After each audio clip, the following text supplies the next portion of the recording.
আলোয় মোড়া উৎসব, তবুও কোথায় যেন বিষাদের ছায়া। কিশোরগঞ্জের এক কালীপূজা মণ্ডপ এবার আনন্দ নয়, দেখাচ্ছে বেদনার মুখ। থিম দুঃখরূপং। গাজার যুদ্ধ বিধ্বস্ত শিশুর কান্না, ধ্বংস আর মানবতার আরতি মিলেমিশে গেছে পূজার আলোয়। জেলা শহরের ৩২ এলাকায় প্রগতি সংঘের ৭২তম বর্ষে তারা এই দুঃখ উন্মোচনের আয়োজন নিয়ে হাজির হয়েছে ভক্তদের সামনে। কিশোরগঞ্জ প্রতিনিধি শফিক আদনানের তথ্য ছবি নিয়ে ডেস্ক রিপোর্ট।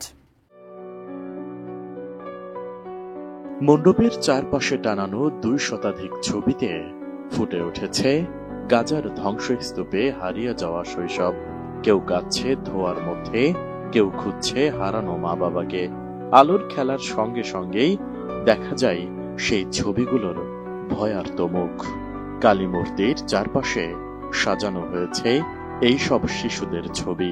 এবারের আমাদের থিমটা হচ্ছে এই গাজা ফিলিস্তিনে যে এই শিশুরা আছে, শিশুদের উপর যে যে পাশবিক নির্যাতন করা হয়েছে, ওরা যে অনাহারা আছে, ওরা যে কি পরিমাণ মানে মৃত্যু ঝুঁকিতে আছে, কি পরিমাণ ক্ষুধার্ত দারিদ্রতা তারা ফেস করতেছে, আমরা এই জিনিসটা একটু মানে এই মানুষের কাছে প্রকাশ করতে চাচ্ছি। প্যালেস্টাইন ও গাজায় শিশুদের বর্তমান অবস্থা আমরা আমাদের এই উৎসবের মাধ্যমে তুলে ধরেছি। এটা শুধু উৎসবের মধ্যেই সীমাবদ্ধ নয়, এটি মানবতাকে দর্শায়। মানুষ একটু ভাবুক, মা কালী যেমন অন্ধকারের বিরুদ্ধে দাঁড়াতে চায়, আমাদের এই থিমের উদ্দেশ্য এটাই যে আমরা অন্যায়ের বিরুদ্ধে দাঁড়াতে চাই এবং অন্যায়ের বিরুদ্ধে লড়তে চাই, এবং ধর্ম বর্ণ নির্বিশেষে আমরাও চাই পৃথিবীর সকল শিশু শান্তিতে থাকুক, তাদের মাঝে সুখ সমৃদ্ধি ফিরে আসুক। আলো আর অন্ধকারের খেলায় সাজানো প্যান্ডেল, তবুও চারদিকে এক অদ্ভুত নীরবতা।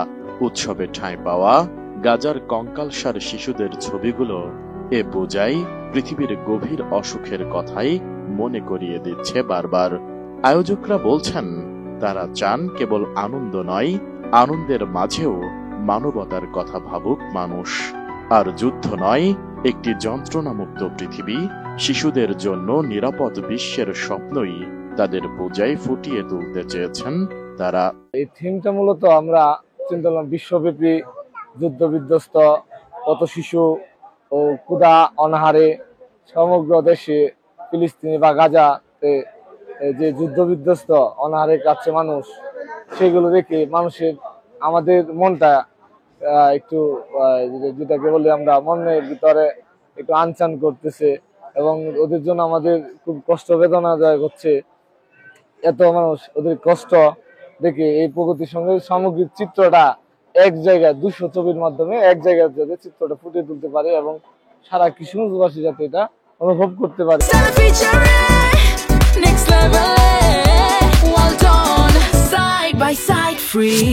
দর্শনার্থীদের চোখে মিশে গেছে বিস্ময় আর বেদনা। কেউ নীরবে ফুল দিচ্ছেন শিশুদের ছবির সামনে, কেউ আবার কাঁধে বাচ্চাকে তুলে দেখাচ্ছেন মণ্ডপের আলো। দর্শনার্থীদের চোখে মুখেও মায়া ভরা আবেগ। কেউ নীরবে প্রার্থনা করছে, কেউ আবার মোবাইল ক্যামেরায় বন্দি করছে শিশুগুলোর মুখ। পূজার মণ্ডপ হয়ে উঠেছে প্রতিবাদের কণ্ঠ আর মানবতার পাঠশালা। আজকে তো কালী পূজা দেখতে আসছি, অনেক জায়গায় ঘুরতে গেছি, পূজা দেখছি, তবে এখানে আসছি, এখানে একটু অন্যরকম ফিলিংস হইতেছে। এখানের যে ডেকোরেশন বা যে থিমটা, সেটা ফিলিস্তিন গাজার সব মানে ছোট বাচ্চা এবং তাদের কষ্ট সম্পর্কিত ব্যাপার নিয়ে সবকিছু দেখে অনেক কষ্ট লাগতেছে যে তাদের ব্যাপার চিন্তা করে। যুদ্ধ বিধ্বস্ত শিশুদের যে নির্মম পরিস্থিতি, সেই পরিস্থিতির অবস্থা তুলে ধরা হয়েছে আমাদের এলাকার ৩২-এর এই কালী মন্দির স্থানে, এবং আমরা যে আনন্দ মুখরতার সাথেও একটি জাতি বা দেশের যুদ্ধের এবং যুদ্ধ পরিস্থিতিতে নির্মমতার চিত্র উৎসমুখভাবে তুলে ধরতে পারি, সেটা এই থিম বা প্রাঙ্গণ থেকে আপনারা অনুভূত করবেন। আপনারা আসবেন। বেশ কয়েকটা পূজা দেখলাম, আর পূজা দেখার পরে যে এক্সপিরিয়েন্সটা হইলো যে এখানে আসার পরে যে কিছু পিকচার আছে, যেই প্রত্যেকটা ছবি যে মানে যুদ্ধ বিধ্বস্ত যেই শিশুদের যেই ব্যাপারটা নিয়ে যে একটা ব্যাপার মানে এখানে তুলে ধরা আর কি, প্রত্যেকটা পিকচারে সেই জিনিসগুলা মিন করে। আসলে অ্যানালাইজ করলেই বোঝা যায় যে মানে বিভিন্ন কান্ট্রিতে যেই যুদ্ধ বিধ্বস্ত শিশু কিংবা হোমলেস শিশুর যেই ব্যাপারগুলো আছে, প্রত্যেকটা পিকচারে এই শিশুগুলা ফুটে উঠেছে আর কি। এই শিশুরা শুধু গাজার নয়, এরা মানবতার প্রতীক। মা কালী যেমন অন্ধকারের বিরুদ্ধে দাঁড়ান, তেমনি আয়োজকরাও দাঁড়াতে চেয়েছেন অন্যায়ের বিরুদ্ধে। এক উৎসবের মাঝেও তরুণদের এ আয়োজন মনে করিয়ে দিচ্ছে শেষ হয়ে যায়নি আশা। আনন্দের আলো গভীর অর্থ পায় যখন তা ভাগ হয় যন্ত্রণার আধারের মাঝে। তাই ধর্ম বর্ণ নির্বিশেষে সবাই ভিড় করছে এই পূজা মণ্ডপে।